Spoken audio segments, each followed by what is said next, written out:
Hey guys, welcome back to my channel and to another episode of the Real Estate Corner. My name's Thiago, and today I want to share with you guys how I got started in real estate investing through the power of house hacking. So before I start and talk more about this topic, make sure you guys subscribe because I will be releasing more content on the topic of real estate investing. So if you guys want to learn about that, make sure you hit that button. Now, let's go back to the beginning. I started to learn about real estate investing through Robert Kiyosaki, which many of you guys know as Rich Dad, Poor Dad.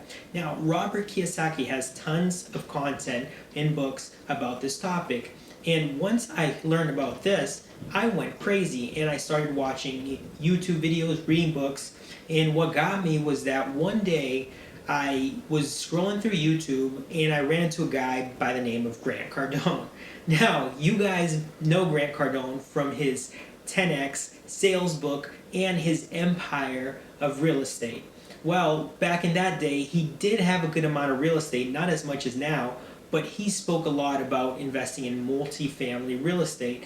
And I went even more crazy and started watching all of his content. I was like, wow, a switch went out in my brain and I was like, I can actually own real estate. It is actually possible for me to buy a building, rent it out, and make money. Because one thing you guys have to know is that I came from very humble beginnings. I never, in my mind, thought that I would be able to own a building and to have people rent it for me and to be able to make money like that. But once I found out, I went crazy. I went absolutely nuts. And I have to stress that I really went nuts because I saw a possibility. There was a spark in my mind that through one act, I could change my entire life and facilitate a lot of stuff. I then decided to go even deeper and I started taking courses. I started buying books, listening to podcasts. I came upon Bigger Pockets. I watched every single episode of Bigger Pockets multiple times. I took notes. I bought dummy guides on real estate investing, and landlords. I bought books on business, and I was basically getting a college degree by myself. Every day after work, I would go and read for hours and hours and hours and just study and calculate, property values, what to do, how to get in, the easiest way to get in. And lastly, the thing that I did was, which is not really required, is I went and I got my real estate license, right? I went, I studied, I took the test. At the time, I was working a pretty decent sales job. I was making about $60,000 a year. And I was like, I need to raise this. I need to make more money because what Grant Cardone said is that we have to make more money, and it is true. So I went, got my real estate license. A friend of mine's had a brokerage. I joined it.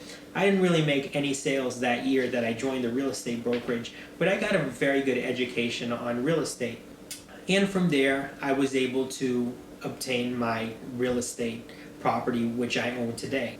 At the time, before I bought the property, I was renting a small apartment, about 500 square feet. My wife at the time was my girlfriend, and we both were working a full-time job. We had very little expenses, so we were able to save a good amount of money. And she had very good savings habits, so altogether we were able to save a down payment and more money in order to buy real estate. So we sat down, we did all of our calculations, and we made a plan to save that money. All in all, it took about a year and a half of working to save up the amount of money we needed to get started in buying real estate. After that, I looked into what I needed to qualify for a mortgage. And what I needed was the money, which we were able to save. Credit. Honestly, to be honest with you guys, I had really bad credit.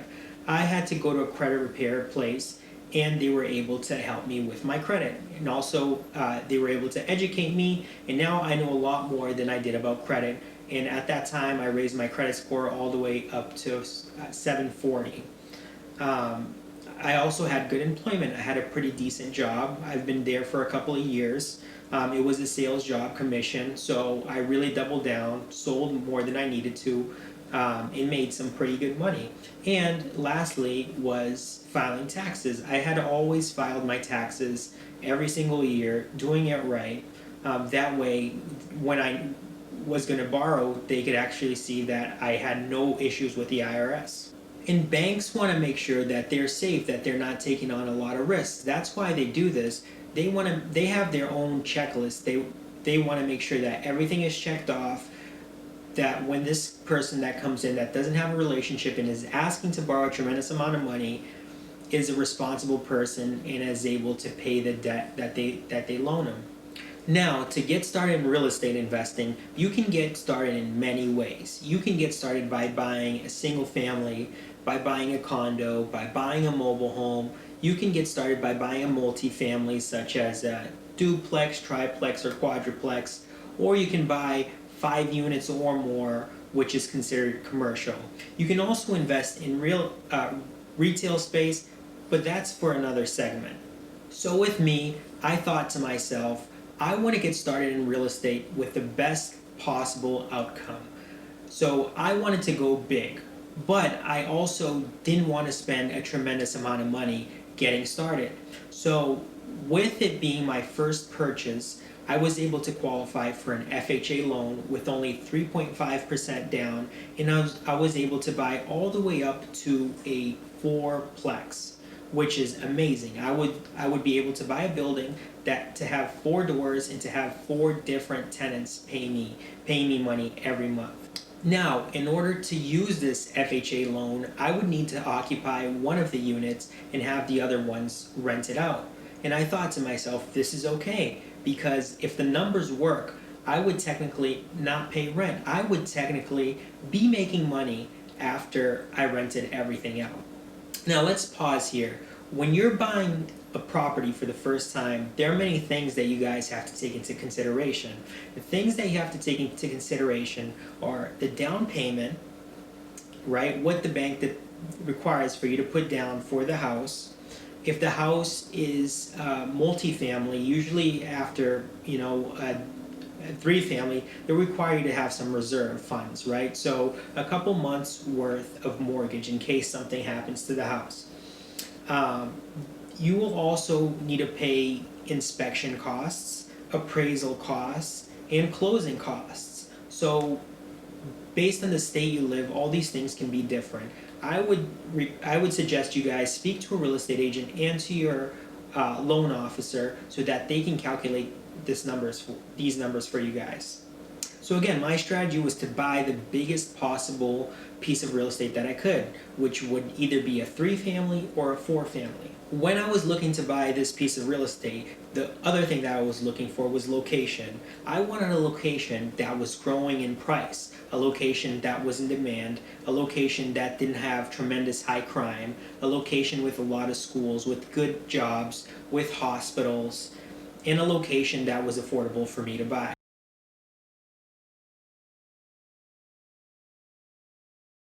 Now, for the work, it took me about 6 months to actually find my property. I went out every Saturday and Sunday for a couple of hours, looking at different homes, writing offers in order for me to land my first rental property. And I actually got lucky because on one of the properties that I offered on, there was an offer that was a lot higher than mine, but when the buyer finally went through with an offer, it didn't go through. Their financing didn't fall into place. So the listing agent called me and she said, "Are you ready to buy the home? Are you financially able to move on this property?" And I was excited because I had everything lined up, everything ready to move onto this property. Now, this was huge because the location I bought was tremendous, and the piece of real estate that I got was insane.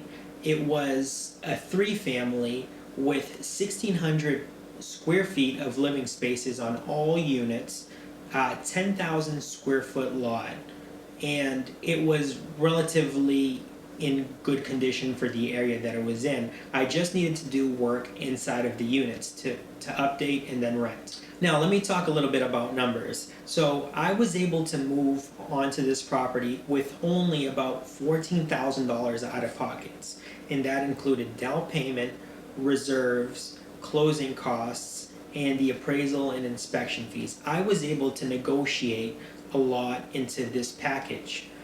Just because the house had been on the market for a while and I also had been an agent, so I knew what I could do in how to negotiate for this property. And I also had a sales background, so I knew how to deal with people.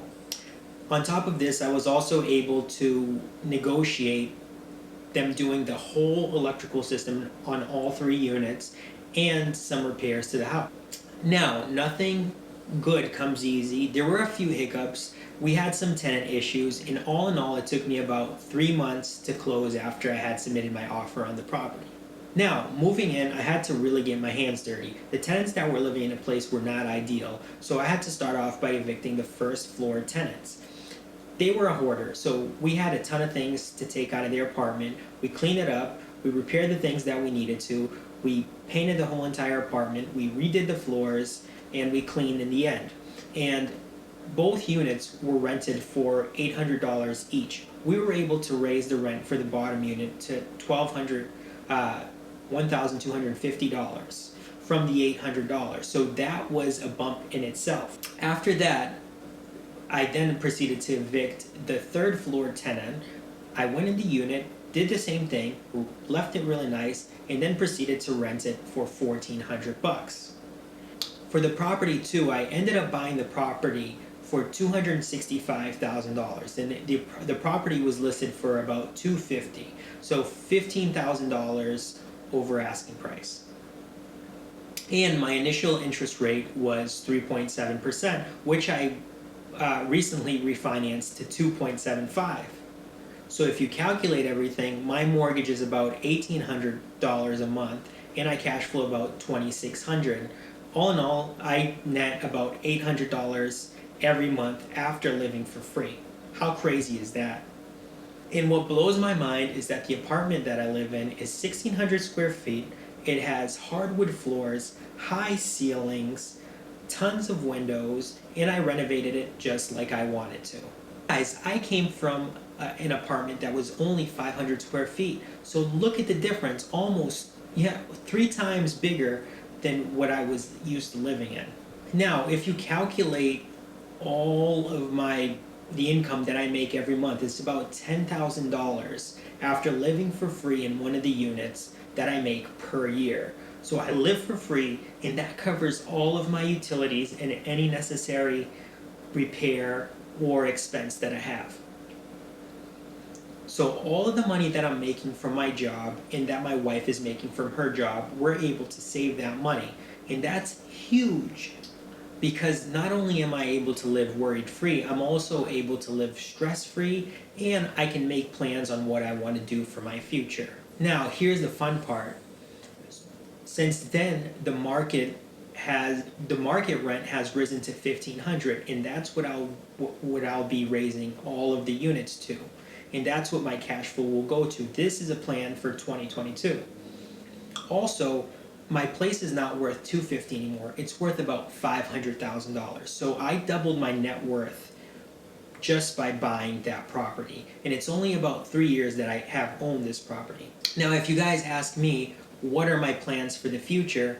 My plans are to keep on buying as much real estate as I can, to keep investing my money, to keep on growing my wealth, and to try to live below my means and to delay gratification as much as possible, so that one day I can truly live the life that I want. I can truly live by design.